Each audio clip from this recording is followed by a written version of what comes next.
What's up everyone, Eric here from MajorLeagueTrading.com, and in this video I want to do a complete breakdown of my trading from the prior week.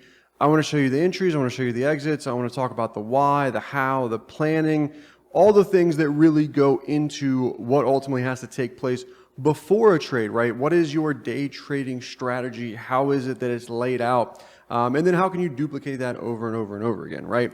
So for me, this video, it might get lengthy. So hopefully you guys stick around. I'm probably going to share more things in this video than I really should. There's going to be a little bit of divergence talk. There's going to be a little level talk. There's going to be a little entry talk. There's going to be a little risk management talk, some psychology. Yeah, so it's going to be the full kit and caboodle here. So with that being said, let's dive into the charts and take a look at the Eric's Brain Dump channel, which is for me where I'm going to be just spitting out everything in which I see throughout the trading day. That's kind of just like my journal, my diary, maybe if you want to call it, throughout the trading day and what I'm seeing. So to take it here, you'll notice so August 20th, this is going back into Tuesday here, and what we've got on the screen is going to be PANW, which this was the 20th right here for PANW. Now, a couple things with this one. I did post up a Instagram reel the night before on this one.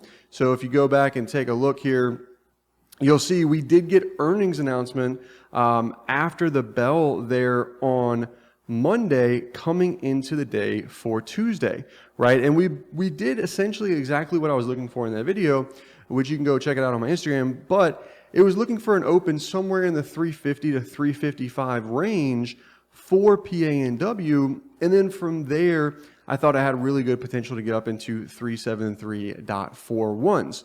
Now, 904 here, we talk about, hey, PNW sitting basically right where we want it. This is what I call the morning write-up. So I come in and I talk about all the important things that I think I see, in terms of S&P's, NASDAQ, Russell, Dow, and all the fun stuff there when it comes to the overall markets. Now, the reason in which that's actually important, right? The reason in which some of you may know it as SPY, QQQ, those things, right? The reason in which that becomes important is if I'm trading a name like PANW or Apple or Tesla or any of these other names, right?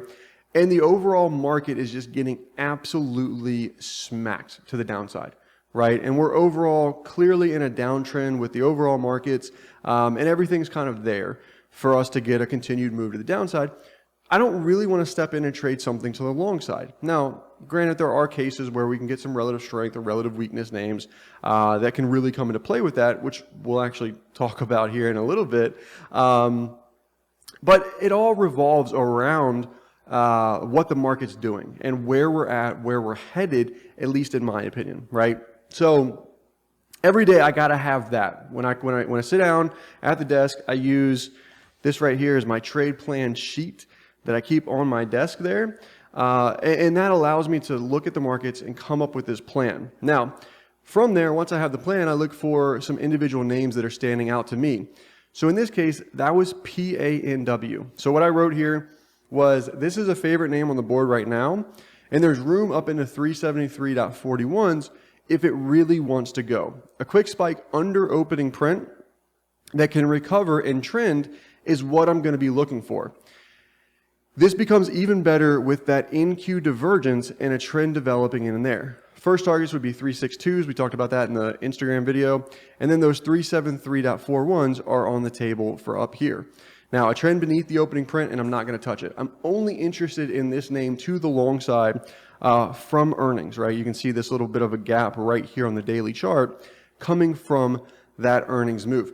Now, something else I want you to keep in mind here for when we talk about another trade later here, is going to be right here where I say, hey, a quick spike under opening print that can recover and trend is what I'm looking for. This becomes even better with that in-Q divergence, right? So in this case, I'm trading an earnings name, PANW. I'm looking for a move to the upside. I have my plan. I have all the things I want to capture with it. And I'm adding something to the pot, to the recipe that might make this that much better, which would i.e. be a NASDAQ divergence. Now, keep that in mind because we're going to talk about it later with another trade. So PANW, this thing absolutely started to rip right off of the gate here on Tuesday morning. So in PANW, and I got my little note sheet right here, we were able to get entries on the 370 calls basically right out of the gate here. It was a little tough getting filled in those, but we were able to get some filled off at $3.68. And then as we approached 373.41s up here, we were able to close those out for $7. So we had a really almost 100% on those, right? It was a really, really nice move from 368 up into $7. Now, at the same time, as this trade is already going, we're in this thing from basically 931. We were able to pick up 390 calls in addition to this. I'll pop a screenshot right here. I alerted this one in the broadcast channel on Instagram, just saying they were trading for about 75 cents, and you can go ahead and pick some of those up. 373.41s being that target, and then from there, maybe this thing went crazy, right? So on those, we did manage to make a first initial move from those. I don't remember the exact timestamp of that one, but the screenshot was up there. Somewhere over in here is when we were able to pick those up. And then they were trading for just right at 100%. I think they traded up to like $1.50, $1.55 from the entry up here towards highs into those 373.41s. And then ultimately the rest of that position, which is super unfortunate, but it also plays into one of the pieces in which I want to talk about, right? The rest of that position, unfortunately, just went to zero, right? We traded right off this 373.41s here, and then we got rejected, throughout the rest of the week. Now, with this one, I really liked the potential here that we could push through this 373.41s, and we could really punch up and maybe even trade into 400s on the week, right? So the reason in which I chose to do two strikes here, right, the 370s and then those 390s, is because it gets tough to hold a contract such as the 370s when they're trading $7, $8, $9 up here towards the highs, and it's like, I'm in this thing from $3.68. Like, why do I want to hold that position, especially when we're into a target like 373.41s, right, which is one of the key elements of levels is markets move from level to level. Well, in this case, the market moved to the level we wanted, and our expectations, our thought process was, hey, let's see if we can get it through this level and then get to the next one, right? And if we can get to that next one, essentially what I was looking at was there's nothing above here from a weekly chart perspective, right? So we could get up to 380s and then maybe 400s, who knows, right? We just had a really nice earnings report, apparently. I don't care what the numbers are. And we got that big move. So for me, that's one of the things in which I want to try and capture. But the level is also telling me like, hey, this can be and might end up being a high, right? We can get rejected from this level fairly easily, right? It's level to level. It's not level to level and then it's going to go to the next level above that. Like there's a process in which we have to abide by essentially, right? So that was the reason in which I chose to do two different strikes is I can take the bulk of my profits off from the 370s, right? And then now it's basically what it becomes is a new position for me in those 390s with a much lower risk, because if I get something that goes from 75 cents, even $1, and we trade up into, $400 and then they trade for $10, regardless of how much size I have on, right, that's going to be a good added position to the overall, portfolio, right? If comparative to, I say size doesn't matter, but comparative to whatever your normal size would be, right? So when I bought those 390s, I didn't trade those with the same amount of size that I did on the 370s from a risk standpoint, right? Not necessarily a number of contract standpoint or any of that, just from an overall pure risk standpoint. And I think that's a big distinction, right? So that's PANW. Basically worked out as good as could have, as good as it could have, but not getting through that 373.41 and giving us the rest of that move, was really what was going to end up being the kicker, right?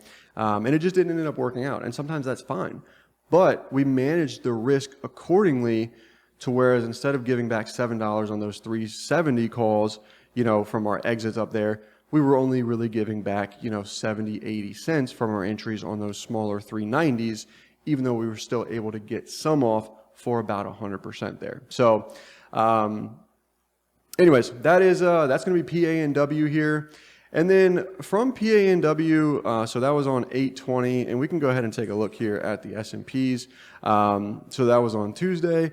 And then now we can fast forward, and the day in which ended up really turning into essentially making the week ends up being on Thursday, which is up over in here. So we talk about this on Wednesday. There really wasn't much for me. I didn't like the 85,000 contracts we traded in the overnight session here for Wednesday. And if you look right here, you can see, and these levels are in place before the fact, right? 56, 54, 75s, 56, 14s, like they're in place, right? And we're trading about 56, 30s here in the morning coming into Wednesday, right? And this is like the accuracy of levels is just extremely scary, but it's designed that way. Like I spent tens of thousands of hours on charts to design levels in a specific manner that give this type of reaction, right? So when we talk about levels for just a quick second, there's no levels close by either. It's a light volume day,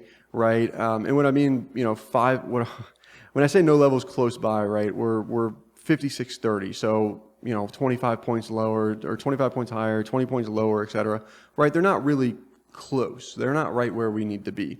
Now we knew this 56.54 was in place. But one thing that I don't like about the light volume that I want to touch on here, which is an added bonus, didn't really have this planned, is that I think we open ourselves up to some random 5-minute bars that move 20 points in either direction on the S&Ps, essentially out of nowhere, right? And if we look at this, this is only a 2-minute chart we're looking at over here right at the moment right now. When we look at this bar alone right here is 14.25 points on 2 minutes. This bar is 8 points on a 2-minute chart. So in 4 minutes, we end up moving 22 points in basically one direction. And that's after we managed to rally 20 some points up here into 56, 54s and trade it by 2 ticks and then get absolutely smacked back down to the downside, right? So that piece of this overall, of that day for Wednesday's trading thought process, right, is that there's plenty of week left. So let's keep that powder dry. Instead of getting caught in some of this nonsense, maybe, right, let's just go ahead and keep that powder dry, and we'll go ahead and focus on potentially better trades coming up later in the week, right? Another little tip there. So, and again, that was on Wednesday morning there. We talk about that 54 target for S&Ps. If we could push that and then get back under it, it would potentially be a nice little short, right? And then as we go down here, we'll get into Thursday here. So Thursday becomes the day, right? Now, with this, I wrote a couple things. I was looking at some smaller names here. GDC was interesting. ARIA was interesting. And then Snow. So this was at 922. So Snow could get wrecked under 122.50s. So Snow is really what kicks off kind of the start and the thought process for the day with that. Now, again, I didn't do the formal, kind of let it open under, retest, do the thing, right? But that's implied, right? My normal thing is like, hey, we want an open, we want a level test, and then we want to get it back under or above the open, and then we'll take it to the next level, right? So in this case, that plan for Snow is already in place, right? 122.50 becomes that line in the sand for us, right? That level in which we need. Now, we'll look at Snow in just a second, but as we go from that, right? Like we know what the plan is. We can write it super detailed, or we can go, hey, under 122.50, this thing gets smacked, right? And we'll put the target in there as well. So with this, though, again, that piece of coming back to the overall markets is going to be here in the S&Ps. So what I'm talking about now, again, main level that come into play today is going to be this 56, 54, 75s. You know that we traded it to the tick yesterday and got smacked back down. Today, the question is whether or not we will break it, and then from there, whether we'll be able to hold it or not, right? Like that's a big factor, right? If we do get above this level and then we give it back, it's not good, right? It means we've got something else in play, right? It's a failure of a level. It creates something different for us. Now, at the same time, I'm not really interested to say that. I'm not really interested in shorts until we can take out, this 56.14 area down here. So basically what would be the lows from, yesterday's action. But at the same time, I'm aware, like, hey, if we do fail 56.54s and we do get back down to 56.14s, well, then from there, the potential would be that we can break that and make that move down here into 55.62s, which we did front run a little. I mean, we got 20 points, from it, which for me is not going to be considered enough here for that to have obviously been tested, right? We didn't test that. But that's the thinking is, hey, once we get under 56.14s, we've got room to move, and all of that starts with the failure to hold 56.54s, right? Now, from that, what I also talk about here is that an open above 54.75 that can retest and get back over the opening print. Again, that's the day trading strategy for earnings names, individual equities that they're not earnings, that are getting gaps over and above their levels, for the indices, for gold, for crude, for all the things, right? Bitcoin even, the Nikkei, any different kind of forex pairs, whatever the case is, right? That is the strategy in and of itself, right? Now, you got to know how to draw the levels and what the levels mean and all of those things, of course, right? But the overall entry criteria and things like that, they're pretty much the same over and over and over again, which, as you're going to see throughout this video, is exactly that, right? The same thing over and over. Now, if we can retest that, get back over opening print, I'm interested in longs with targets up into 56.95.75, which is sitting up there, right? It still has yet to been tested. It's sitting up there. Now, at the same time, I'm also willing to take another stab on it with a divergence play a bit later in the morning if for some reason we get a little shimmy shake down to the level again after a morning push. Now, what I mean by that is I'm also understanding and kind of expecting that this might front run the level here, right? We might not get that level test of 56.54.75s. So if that is going to be the case, instead of me chasing this thing up here at 56.63s, 56.64s, whatever, right, on a breakout, because we hadn't traded the level yet, I'm not able to really get long just yet. So I have my plan. I could act upon my plan immediately. It was within the first few seconds of the market open, but we don't get that test, right? Retest and get back over the opening print. Well, guess what? We didn't retest that level. So when we didn't retest that level, our contingency, our backup plan, right, is that, hey, maybe we'll take another stab later with a divergence. Now, the reason that that is worth it is because the target on this is about 40 points away, and it makes it worthwhile to try it more than once, right? It might fail from the first initial move if we were to retest, or if it doesn't, then let's take that divergence because, again, our target is 40 points away. That's $2,000 per contract. So if I can get a stop loss of 5, 6, 7 points on something that provides a 40-point target, my risk reward is really, really nice. Like if it's a 5-point stop on a 40-point target, like it's 8-to-1. Every $100 I risk, I make 800 back if the trade works, right? I'm taking that all day long, every day, as long as the criteria is met, a divergence, a level, whatever it is, right? So that made it very much worthwhile for me to pay attention to that. At the same time, it also told me, hey, sit on hands for a little bit, wait a little bit into the day, 20, 30, 40 minutes, see if we do get that retest, give that little shimmy shake, as I called it, and then go from there, right? Now, at the end of this, I also wrote, the market's relentless to the upside and the trend is your friend.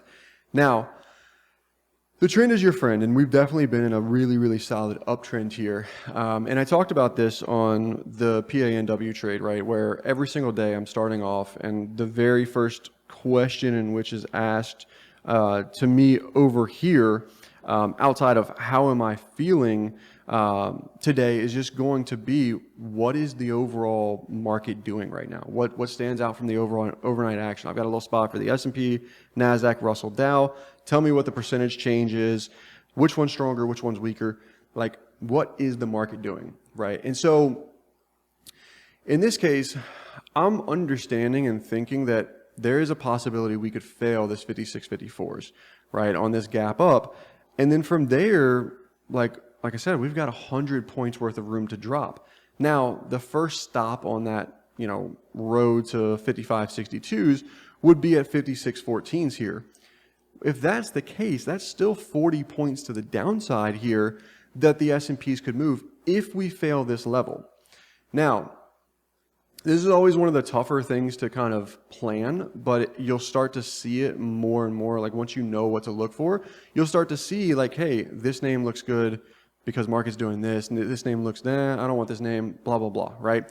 You'll start to pick up on, like, hey, this one, if market's going to move, I kind of like this, right? So as we start going throughout the day, you can see, we've got some weird indice action so far. It's 935.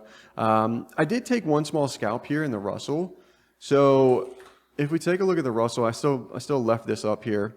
And you can see opening print is right here, 2179.40s, right?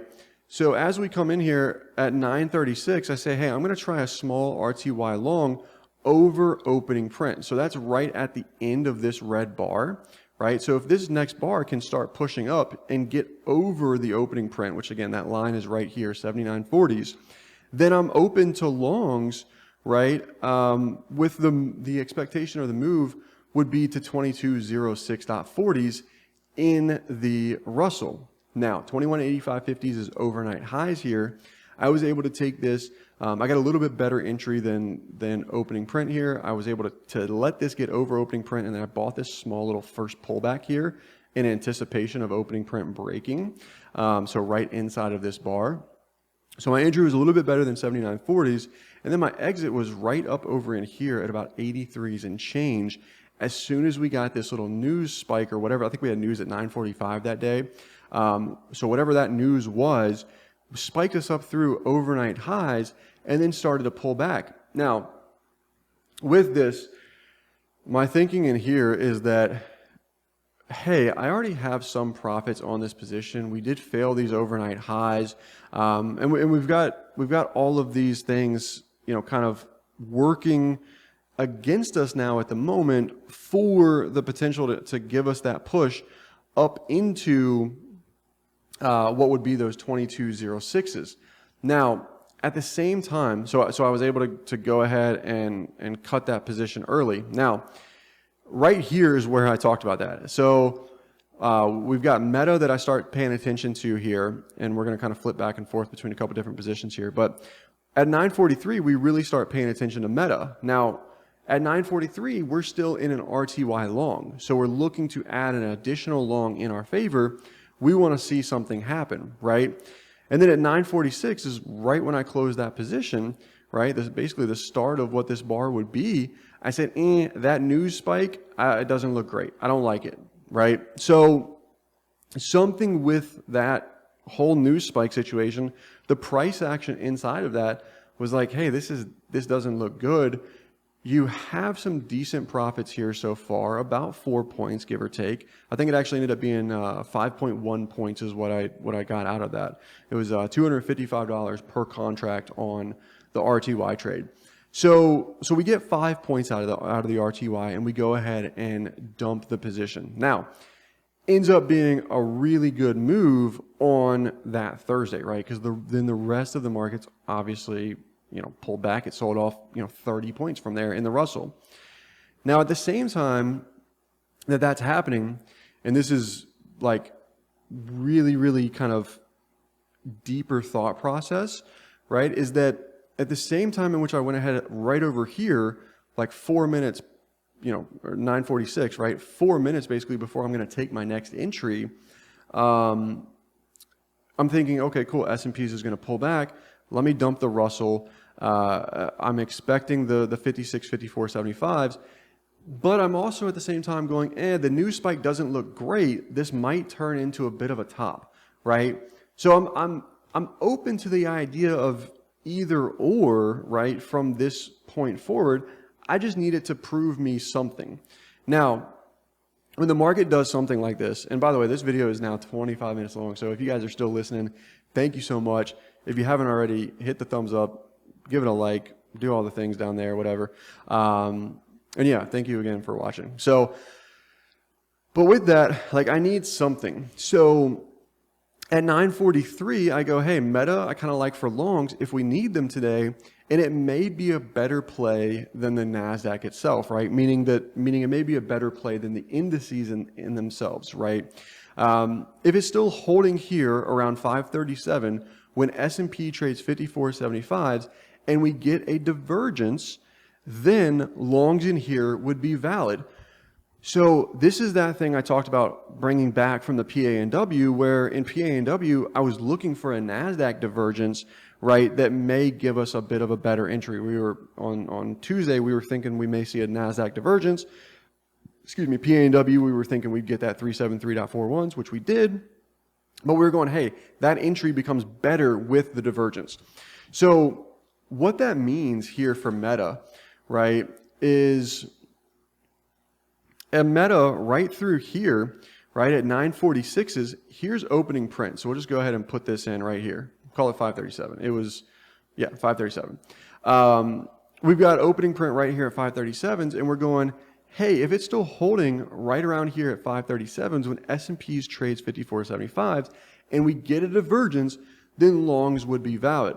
Now, it's better over 539.20s, so any early entry would be less size. Now, we talked a little bit about size so far, but one of the things for me is I want to keep a constant risk metric across the board, right? So every single trade, regardless of whether it's Meta, Apple, whatever it is, like I talked about earlier, where, hey, if I can risk $100 and make $800, well, then the next trade I take, I shouldn't go risk $800 just because I just made $800, right? I should still go risk $100, because what if the next two trades are losers and I end up taking the $800 I made, and then on my next two trades I lose $100? Now I'm at $600, but I'm still positive in the overall direction. I'm keeping my risk metrics in line, and then boom, all it takes is the next trade for me to hit another 4 Rs, and now instead of being at 600, I'm at 1,000. Right? And I can then lose another 3 Rs and make 6 Rs, right?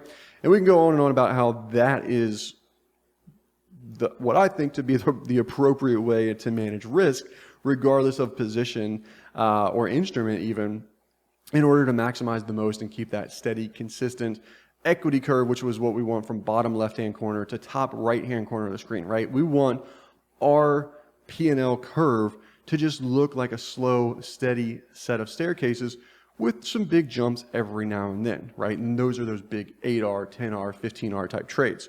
Now, I say that to say Meta had really good potential to be that 8, 10, 15, 20R type of trade.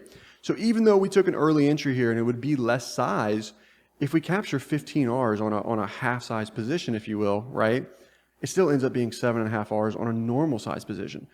Phenomenal. Like, yes, let me risk half of what I normally make and then make 2 times what I would normally make on a full size position, right? Like, let me make 7, 8 Rs on a half R position that normally I'm making 4, 5 Rs on a full size position.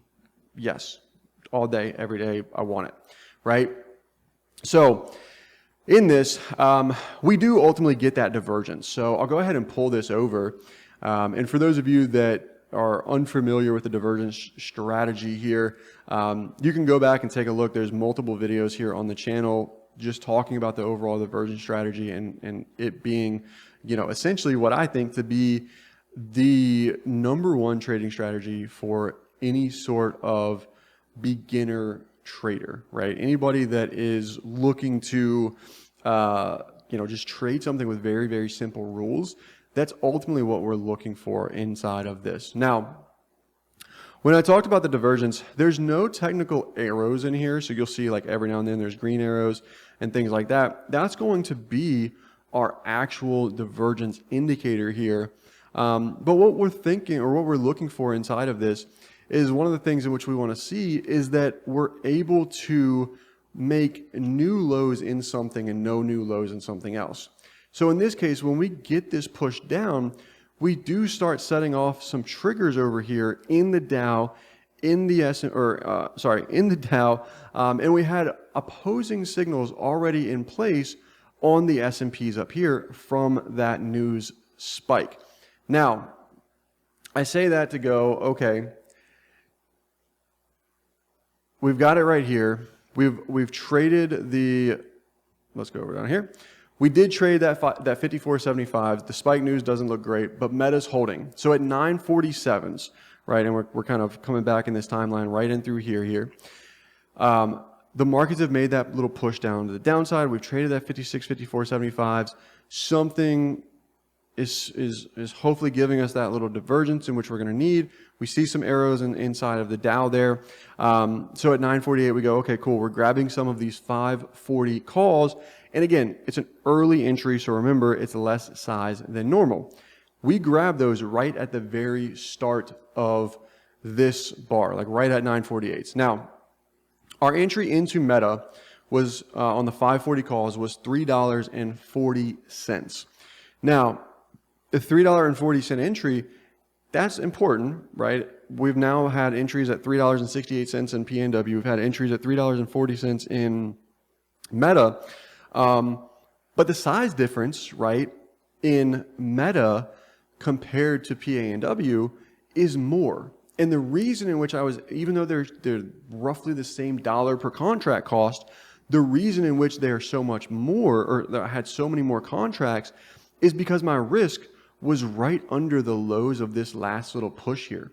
So I timed what I thought was going to be the market trying to set a low at 54.75s in the S&Ps with divergence, level, timing, all of those things. And then I chose what is to be a relative strength name here, like Meta, to get that push up through 539.20s. And the reason being, this was at all-time highs. Like I was in the position on Thursday when we made all-time highs in Meta. Now, the trend is your friend. I'm not want to say that this trend is going to end if it wants to break all-time highs. Like, let's let it do its thing, right? And that's where this trade had the opportunity to really make a big move. Like if Meta goes from 540s to 550s and 555s, like these contracts on the 540s, they go to like 15, 16, 17, 18 bucks. And we're in these contracts with a really, really small risk. If I can find the trade. We're in these right here. We're in these things with a really, really small risk of about 50 cents per contract. So if we go from 340 all the way up into, let's call it 15 bucks, easy numbers, let's call it $12, right? Every single dollar, I'm making 2 R's. We move $12, it's 24 R's, right? Even though it's a smaller position size, let's say it's half of a normal position size, I'm still going to make a lot of R's on this thing, right? And that's what I want to make. Just stop looking at how much money you're going to make. Start looking at how many R's you're going to make, right? Change the perspective of, hey, I'm going to make $100 per contract on this to, hey, I'm going to make 2 R's for every dollar, right? Now, your R value should stay consistent, but you're taking that one element out of it, the one element of money away from that part. Now, with this one, my highest exit on this position was at $5.71, somewhere up in here, right? So we made the nice little push up through 539.20s, like the whole thing, everything looks good.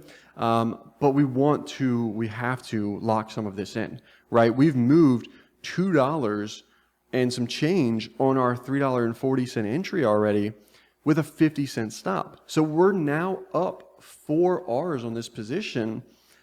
like basically like that. Now, again, it's a half size position, it's smaller size. So in reality, I'm up what would normally be a 2R position, so like 2Rs, right? With taking half of the normal risk. So important, extremely important, right? Now, as we come down, we've got really nice timing on the meta entry. If market decides to fail today, which is a possibility, then this is the only name I want to be long. If the market holds, right? If we manage to hold those 54.75s and we can push up through that, maybe Russell recovers itself, it's going to trade up into those 22.06s, then like Meta all-time highs, it's running, like it's gone, right? So I dropped a little, we'll go for launch. Again, we didn't have a single penny of drawdown on that entire thing. And then up here at 957s, which is somewhere like right up in here, like I said, if you're a bit cuckoo in the head and haven't locked some in, go ahead and do so. We're at new all-time highs. Now, those traded, I guess, even a little bit higher, so 340 to 670s here. So I guess somewhere up in here, these were trading for closer to $7 here, another $1 and some change over where we ultimately get some exit there. And then as we come down at 1016s, we're going on Meta, we are expecting a 539.20 retest at some point, right? Now, we're going to take levels and things just one little step further here is when we get through levels like the 373.41s for PAW, in order for us to then get through that level, instead of just testing it and then it changing trend and doing the things, right, is we want to see some sort of retest, right? We need some sort of confirmation and retest for what that's ultimately going to be. And then that opens up the door for us to get to that next level. In this case, for Meta, it's all-time highs. Like it's just let it go and we'll trail this thing up as high as we can let it go. And maybe it wants to run today and tomorrow, right? Now, so we're expecting that retest, that 1015 retest. We're looking at 1015, we're talking about that, right? We got our pullback. We've already got some profits out on this one. And then boom, 1035, we ultimately get that retest. Now, once that happens, right? Once this retest happens, there's a couple other things in which we have to put in place. And that's an understanding that, hey, if this does eventually fail 539.20s, then like we got a problem, like something similar to the 373.41s from PA and W, like we're probably not going to manage to hold this, and we might end up flipping rolls and coming back down, right? Which is exactly what ultimately ends up happening here. So the rest, we never added into our position. I didn't see the thing in which I wanted to see. I didn't get the trigger in which I wanted in order to add a new position back into this. Now, at the same time, when we look at, okay, cool, we've got our 56, 54, 75s, we've got all the things, right? When we come back down to test this, over in here, like 1035, give or take, let's just take a note of where the market's at during this time, right? So S&Ps, we're trading 5640s. Like that's not 5645s. Like we're not above that. NASDAQ here is down in through here, right? The Russell, we can scroll on back for the Russell and the Dow here as well. And you can see at the same time, like we're not strong anywhere, right?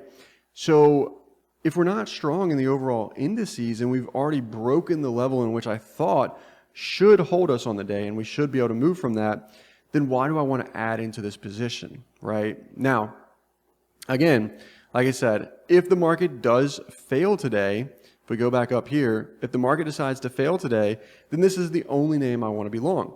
And I held that, right, all the way up until this name itself, Meta, failed, right? Now, the market had failed long before any of this, right? But Meta didn't fail until back over in here. So the rest of my management on Meta there is my final exit was at $3.31, which was basically just the break-even trail for this position, right? So we're in back over in here for $3.40. Yes, we've got some theta decay and all that stuff taking place across the board here. And then when we come back down, we're able to go ahead and get out of this position for $3.31. So yes, we did take a 9-cent loss on the remaining contracts there. But the bigger thought process there was, again, if the market can hold and we can push, then it's like, yeah, we're good to 550s, 555s, whatever it might be from there on Meta. Now, that's going to wrap up Meta. A lot of things went into that one. Those of you that are in the mentorship watching this thing and like picking different pieces apart of things I'm saying and understanding them, please let me know, obviously in the Discord or in the comments below. If the things in which I'm saying aren't making a ton of sense, then that would be where the mentorship would come in handy. And you can see the things in which I see and how I'm talking about them. But yeah, in Meta, the overall thing, really good potential, got some good profits out at the beginning, and then the rest of the position ended up trailing. So that's what we got. Now, at 11:06, we've also got a little message in here saying, hey, we got a small scalp in the Russell, we've got the Meta calls, and then we've got Snow puts, so there's no reason to really press anything. Now, the one thing in which we haven't talked about is going to be in Snow. So in Snow, this one really turns out to be a nice trade for us here. And you can see we've got this 122.50 level in place. So we talked about this, again, very early on this morning saying, hey, Snow could get wrecked under 122.50s. Now, this trade overall, hands down, if there is to be such a thing, I can give it one little minus, like one little deduction. But overall, it was the perfect trade, right? Like there's nothing about this that really was a problem. Yeah, a premium could have been a little bit better. Yeah, it made me wait until the next day in order to really get to the target and take profits. And yes, you could say I was being a dick for a tick on that, and I'll accept that answer as well. But the thing in which took place here with Snow is really straightforward. We were able to take entries in here. We traded the 120 puts in Snow, and our entry price on those was $2.35. Now, again, same basic concepts here as everything else we've talked about, right? Was we opened beneath the level, we retested the level, and then once we got back under opening print here, we were good to go, right? We were good to pick up a position in here. And then from there, what ultimately ends up being the target for this particular trade is down in here into 114.73. So if we come over in here, we type in 114.73s. I didn't update it inside of the brain dump channel there, but I did drop it in the MLT chat, and then I also dropped it in the stock chat because Rob was actually participating in this one as well. So I gave him the target in which I was looking for there. So anybody is short Snow, then I'm looking for 114.73s. I talked about this one a little bit more in the MLT chat as opposed to in the brain dump channel also. But yeah, really straightforward on the Snow here. And the way in which this one ended up working out here, entries up here at $2.35. Our first exit coming into Friday, so we actually ended up holding the entire position. Now, and this is one other thing I wanted to touch on, right? We ended up holding the entire position overnight. Now, yes, again, you could say I was being a dick for a tick here because we were 50 cents away from the target. Like we closed on the day at 115.20s, right? And the targets were 114.73. So it's like, hey, Eric, why are you not, like, you're 50 cents away from target. You just captured a $7 move. Like, what are you doing? Why are you not taking some of this position off? And the real answer to that is look at what the markets were doing. Like on Thursday, forget Friday's action. I don't know Friday we're going to gap up and do this nonsense, right? But on Friday, on Thursday, coming into Friday, like look at what S&Ps did, right? Look at this from a daily chart perspective, right? That's a big red bar right up at highs. There's a lot of room this thing can fall, right? Maybe we finally get a gap down. Now, turns out not to be the case, but look at the S&P. Look at the NASDAQ, right? Look at the Russell. Kind of ugly, not quite as ugly as the rest of them, but didn't have quite the same rally back either, right? In fairness. And then take a look at the Dow, right? Dow's bar, not quite as ugly as the rest of them. We did get a little bit of a bounce back there towards the end of the day. But overall, right, the markets in general going into the end of the day on Thursday were weak. So the reason in which I held the snow position over here was because if we cracked 114.73s, right, what do we have below us? Legitimately nothing. Like this is 107.93 is an all-time low here on snow weekly chart. And if we crack 114.73s, like it's over, it's done. Like this stock is probably sub $100. Well, that's another 15 points this thing could drop. This is a second day earnings move on top of that. I love second day earnings moves. So yeah, I'll go ahead and hold my position full overnight. Thank you very much. Here's what I was praying for, right? And I say that tongue in cheek, right? Like we shouldn't have a trading strategy that is like hoping and praying. We should have a trading strategy that's based on charts, trend, all the things, right?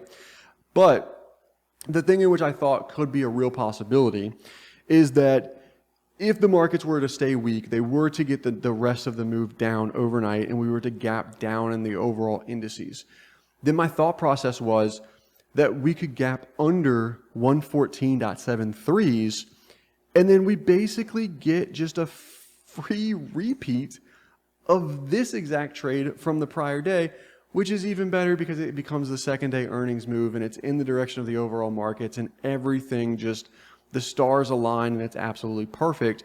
And we can take these contracts from $2.35, maybe somewhere up to $20, right? If we get the move all the way down here towards like 107s, you know, and it makes new all-time lows, right? Now, regardless of whether that did or didn't happen, that was the thought, and I don't know why that's like that. That was the thought process behind holding the full snow position overnight. Now, what ends up being the case here in snow in terms of an exit standpoint is we had entries here at $2.35, like we talked about. We got our exits. The first exit ends up being at $5.28 here as we came down into our 114.73 target. I think we might have actually been a little bit beneath it at the time. I ended up trading this one from my phone, just managing the exits from my phone. As I wrote here, I'm not a fan this morning and not a fan of the gap up. I think it's going to be super tough to play. So I'm just going to go ahead and sit on hands. Because of that, I just went ahead and left the desk and I managed this one from my phone. Now, I got an exit at $5.28. We continued to push lower here, somewhere down into here. And I went ahead and got another exit at $6.25 on this position. And then I checked my phone a little bit later and we had kind of cracked back up through these 115s over in here, 115s, 115.50s, something like that. And the rest of the position, we got a final exit at $4.08. So, well, yes, we still did make, you know, we made $3 basically on our first entry. We made $4. On our first exit, we made $4 on our second exit, and we made like $1.70 on our final exit. And it turned out to be a really, really fun, nice trade in snow that ultimately ended up making the week here for us, right? In addition to the PANW, the Meta, and excluding like the small scalp in the Russell there, snow ended up carrying the week for us for the most part here. So, in most part, meaning like the vast majority of it, right? Now, yeah, that was a lengthy review video. I hope this helps. I don't even know if I should post this one on YouTube or not. There was a lot of little intricacies and details into the whole thing. Some of it might not make a ton of sense. Hopefully it did. Hopefully you guys can see, you know, that just essentially with 3 trades overall here on the week, it ended up actually turning out to be a really, really nice week. So So yeah, anyways, if you're still watching, thank you guys so much. Hope you enjoy. If you're interested in learning more about how it is that I trade with the levels, the divergence, all that stuff, I teach that in the MLT mentorship, which is, there's a link for the wait list and all of that down beneath this video. You can check out my Instagram, that market broadcast channel in there, the market hours channel, is where I dropped all the free trade ideas like PA and W and stuff like that ran for 100% for first targets and all the fun things like that. So thank you guys so much, and I will catch you on the next video. Peace.